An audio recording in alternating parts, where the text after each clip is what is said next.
အားလုံးပဲမင်္ဂလာပါကျွန်တော်ကိုမင်းကျော်ပါဒါဒီနေ့ green မြက်42ချင်းခွာတယ်ပေါ့နော်ပြင်းလုံးပို့ဖို့မိုးရင်းကတော့ဒီလောက်မြက်လိတ်ထားဆိုရင်ဒါတော်တော်အဆင်ပြေနေပါပြီ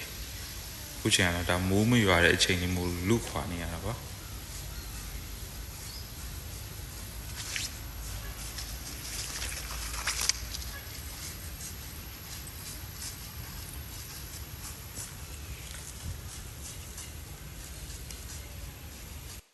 လက်ရှိခွာနေအင်တန်လက်နဲ့မိုးကစရွာလာပါတယ်တော်သေးတယ်မိုးနည်းနည်းလေးလွတ်သွားလို့ပေါ့နော်လို့ဆိုအလိတ်တွေပြတ်မှာပါဒါလက်ရှိအိတ်ထုတ်ထားတဲ့အနေထားပါ